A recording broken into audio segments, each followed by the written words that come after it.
വരെ ഇപ്പോൾ DCC അധ്യക്ഷൻ ശ്രീ മാർട്ടിൻ ജോർജ് ടെലിഫോണിലുണ്ട്. ശ്രീ മാർട്ടിൻ ജോർജ്, അങ്ങടക്കം അറിഞ്ഞു കാണണം എന്ന് കരുതുന്നു. 2015 കൊല്ലപ്പെട്ട ബോംബ് നിർമ്മാണത്തിനിടെ മരിച്ച 2 പേർക്ക് രക്തസാക്ഷി സ്മാരക മന്ദിരം ഒരുക്കിയിരിക്കുകയാണ്. അതിൻ്റെ ഉദ്ഘാടനം പാർട്ടി സെക്രട്ടറി തന്നെ നടത്താൻ പോകുന്നു. എങ്ങനെയാണ് ഈ നടപടികളൊക്കെ കാണുന്നത്? ഇത് CPM സ്ഥിരമായി ചെയ്തുകൊണ്ടിരിക്കുന്ന സംഭവങ്ങളാണ്. ഇപ്പോൾ ഈ ബോംബ് നിർമ്മിക്കുന്നതിനിടയിൽ ബോംബ് പൊട്ടി മരിക്കുന്നവർക്ക് അവരുടെ രക്തസാക്ഷി മണ്ഡപങ്ങൾ സ്ഥാപിച്ചുകൊണ്ടിരിക്കുന്നു. കാരണം എന്താണ് എന്ന് പറഞ്ഞാൽ, അത് CPMന്റെ നേതൃത്വത്തിന്റെ അറിവോടുകൂടിയാണ് ഇത്തരം ബോംബ് നിർമ്മാണം നടക്കുന്നത് എന്നുള്ളത് തന്നെയാണ്.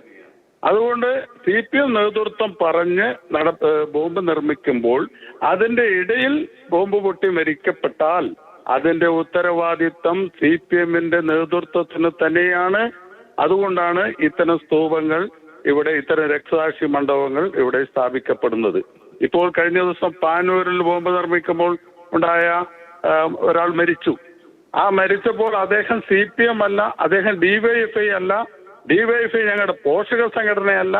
പോലീസ് റിപ്പോർട്ടിൽ DYFI ആണ് എന്നും രാഷ്ട്രീയ ഇതിനു വേണ്ടിയാണ് ഇത് നിർമ്മിക്കുന്നത് എന്നും കൃത്യമായി പറഞ്ഞിട്ടുണ്ട്.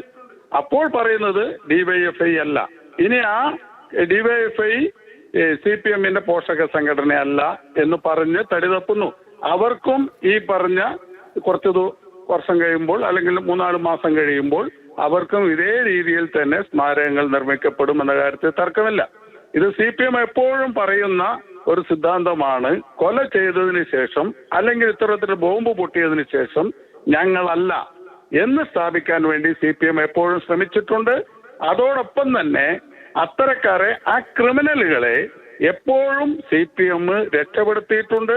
അവർക്ക് കുടുംബത്തിൽ സഹായം എത്തിച്ചിട്ടുണ്ട്, അവരുടെ കല്യാണം നടത്തി കൊടുത്തിട്ടുണ്ട്, അവർക്ക് ജയിലുകളിൽ വേണ്ട എല്ലാവിധ സഹായ സഹകരണങ്ങൾ ചെയ്തു കൊടുത്തിട്ടുണ്ട്. ഇതൊക്കെ CPM സ്ഥിരമായി ചെയ്തുകൊണ്ടിരിക്കുന്ന സംഭവങ്ങളാണ് എന്ന കാര്യത്തിൽ തർക്കമില്ല. ശരി, വളരെ നന്ദി ശ്രീ മാർട്ടിൻ ജോർജ് പ്രതികരണം അറിയിച്ചതിന്.